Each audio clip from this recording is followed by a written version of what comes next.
The Nile and the Ganga flow thousands of miles apart, yet the civilizations that grew along their banks developed strikingly similar obsessions. Both Egypt and Vedic India built elaborate systems focused on transcending death itself. While Egypt carved its philosophy into stone pyramids aligned with celestial bodies, India preserved its wisdom through oral tradition, passing the Rig Veda's verses from teacher to student for centuries, before anyone thought to write them down. Most historians treat these civilizations as completely separate stories. Egypt faced the Mediterranean, shaping Greek and Roman thought. India influenced the cultures of Asia. The vast deserts and mountain ranges between them seem to guarantee isolation. The archaeological evidence, however, points in another direction. In the ruins of ancient Mesopotamian cities, archaeologists keep finding things that shouldn't be there. Indus Valley beads, carefully crafted seals with undeciphered script, cotton fabric that could have only come from India appears in Egyptian tombs. Faience beads, distinctly Egyptian in manufacture, turn up in Bronze Age sites across South Asia. Mesopotamia sat between these great civilizations like a marketplace. The merchants became conduits for forbidden knowledge, carrying intellectual contraband alongside their legitimate wares. The evidence of material exchange is undeniable. Ships sailed the Arabian Sea, caravans crossed the Persian plateau. Trade routes that we think of as medieval were already old when the pyramids were young. If cotton and carnelian could travel these distances, why not ideas? If merchants could carry beads, could they also carry beliefs about the soul? Practices for transcending death? Techniques for awakening consciousness? The Egyptians had a word, Ka, that modern scholars struggle to translate. Life force comes close, but Ka was more specific.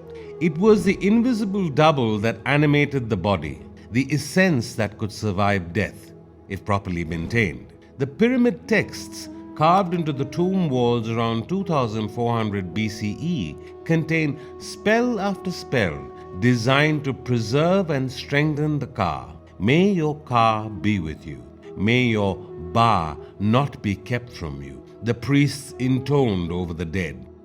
Travel east to India and you find the sadhus speaking of prana with remarkably similar reverence. The Prashna Upanishad declares prana is the fire, the sun, the rain, Indra, the wind, the earth, the moon. All is prana. Like Ka, prana animates the body. Like Ka, it can be cultivated, directed, even preserved beyond physical death. Both traditions developed elaborate practices for working with this life force.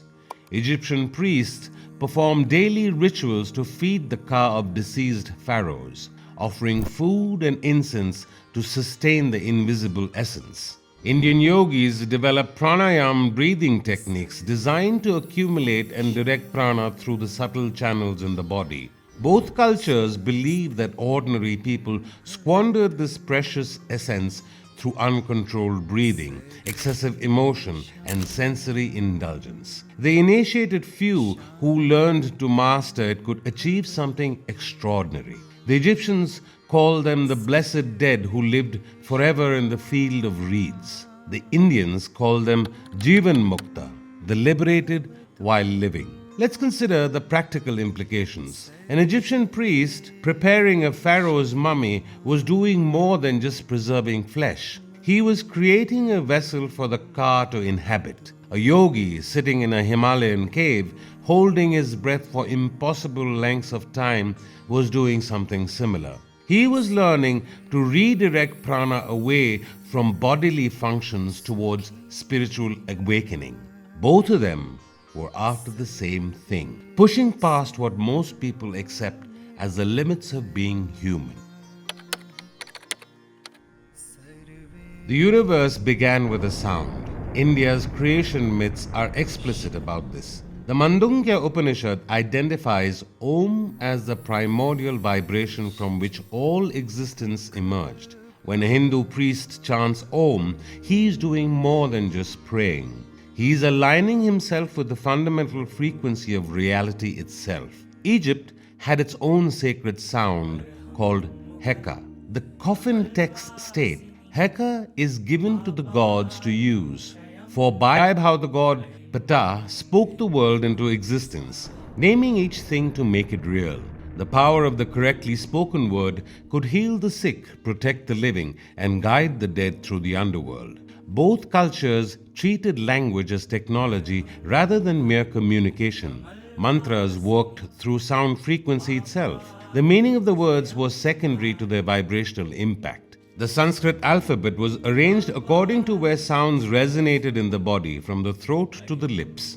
Egyptian priests saw hieroglyphs as vessels of latent energy that proper vocalization could activate and set in motion.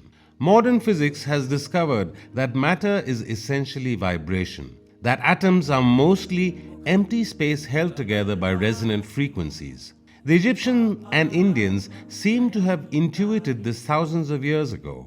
Their priests and yogis were essentially sound engineers, using chants, bells, and architectural acoustics to create specific states of consciousness. The Great Pyramid's king's chambers resonate at specific frequencies that some researchers believe can alter brainwave patterns. Hindu temples were built according to the principles of sacred geometry that amplify the effects of chanted mantras.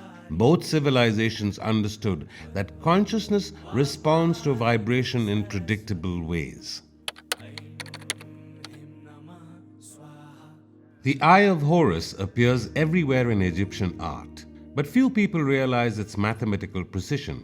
The symbol's component parts were used as fractions. The pupil represented 1/4, the eyebrow 1/8, the distinctive teardrop half. Together they added up to 63 by 64, with the missing 1 by 64 said to represent the magic restored by Thoth, god of wisdom. To possess the complete Eye of Horus meant seeing with divine perception. In India, the concept of the third eye or Ajna chakra occupies a similar position of reverence.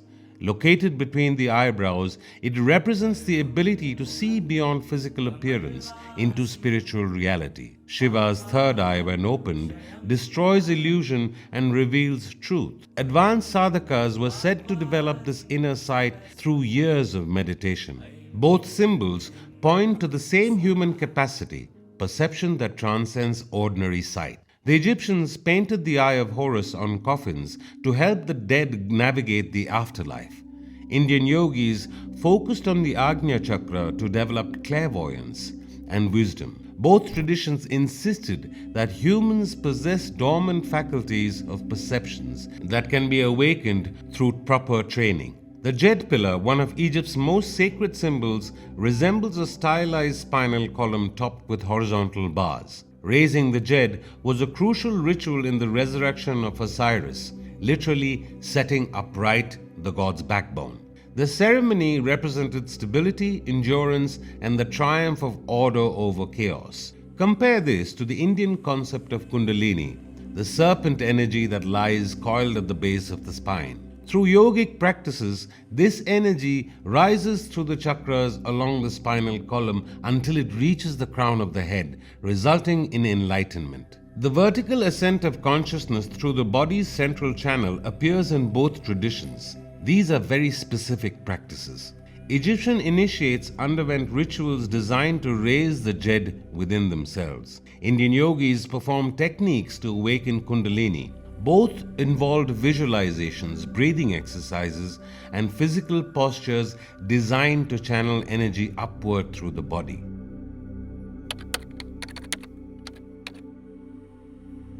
Step inside the king's chamber and the absence hits you first. Where you'd expect elaborate wall paintings and inscriptions praising the pharaoh, there's only smooth granite. The sarcophagus is damaged and empty, showing no trace it ever held a body. The whole space feels deliberately austere, stripped of everything that typically defines an Egyptian tomb. The chamber's acoustics are extraordinary. Certain frequencies cause the entire room to resonate, creating standing waves that researchers have measured but can't fully explain. The so-called air shafts point directly at specific stars, particularly those associated with Osiris and Isis.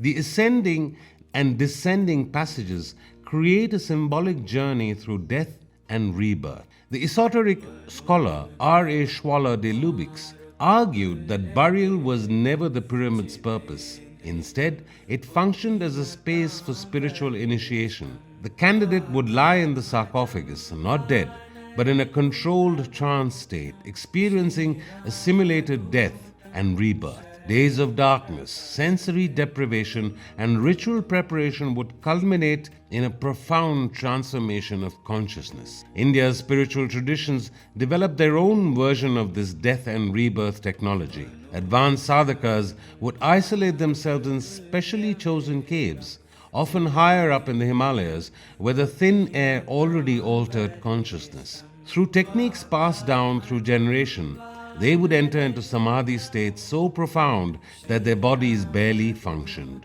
Breathing might occur once per minute. The heart might beat so slowly that no pulse could be detected. Yet, consciousness freed from maintaining bodily functions could explore territories that ordinary humans never experience.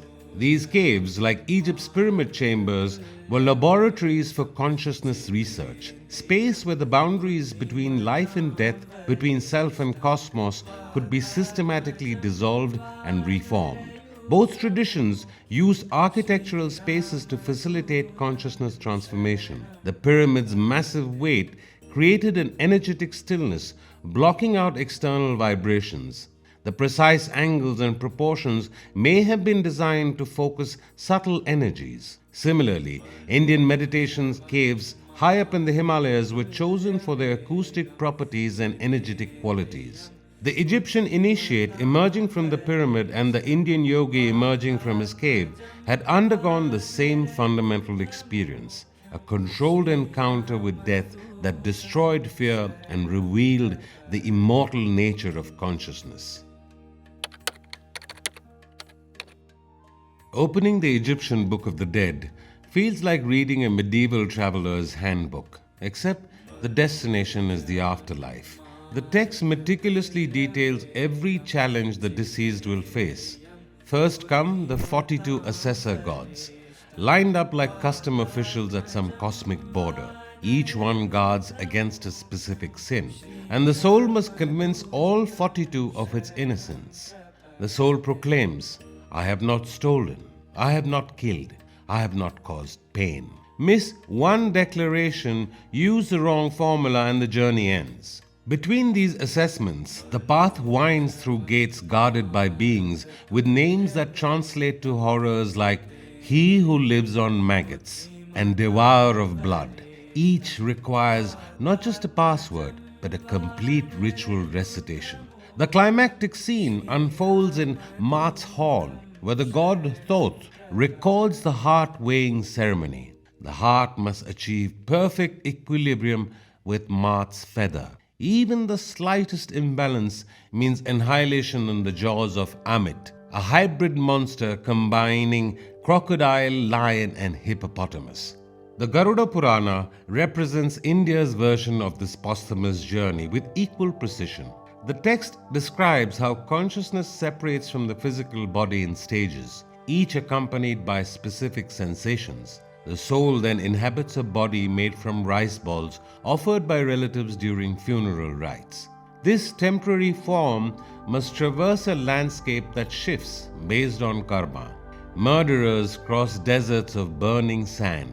Thieves navigate forests where every leaf is a razor. The generous find cooling rivers and shaded paths. 13 days into the journey, the soul reaches the city of Saumya, where it receives its first judgment. More trials follow through cities named for the torments they inflict. At the journey's end waits Yama, accompanied by Chitragupta, the cosmic accountant, who has recorded every thought, word, and deed. The final judgment sorts souls into 28 different hells for purification, various heavens for reward, or immediate rebirth based on accumulated karma. The Egyptians and the Indians created these elaborate death maps for practical reasons. They wanted the living to understand that actions have consequences extending beyond the grave. The Book of the Dead warns that every lie, every cruelty, every act of greed adds weight to the heart that must eventually balance against Mart's feather. The Garuda Purana similarly catalogues how specific behaviors lead to specific afterlife experiences. The generous find helpful beings, cruel meet their own cruelty, reflected back infinitely. If you know that consciousness persists and that your actions determine its quality, you live differently. Maybe Egypt and India never directly exchanged these ideas. Maybe they discovered the same truths independently, the way different mathematicians discover the same theorems.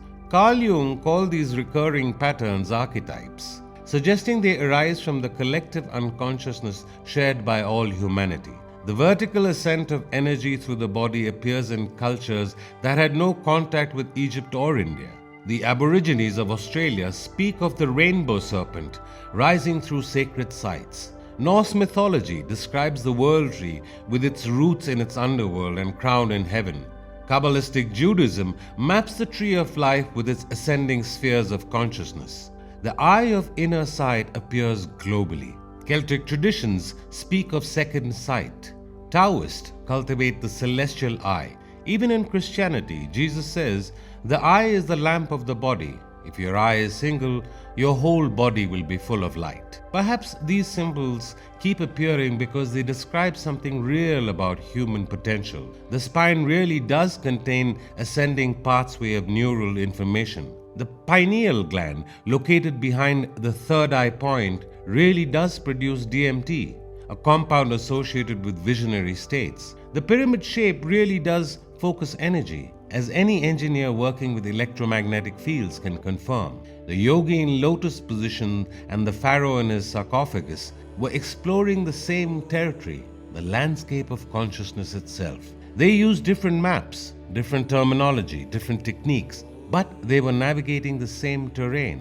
They discovered that humans carry within themselves a technology for transcendence, built into their very structure of the nervous system. Stand before the Great Pyramid at dawn and you can feel it breathing. The limestone expands with the day's heat, contracts with the night's cold. The entire structure moves imperceptibly but measurably, like a sleeping giant's chest rising and falling. Sit with an accomplished yogi and you might notice their breath has almost stopped, becoming so subtle it barely disturbs the air. Yet they're more alive, more aware than someone gasping and panting through life. The pyramid builders and the Himalayan yogis understood something we've largely forgotten, that consciousness can be cultivated like a garden, that the human body contains hidden potentials, that death is a doorway rather than a wall. They knew that the same force that builds civilizations and moves mountains starts with something as simple as a breath, properly directed.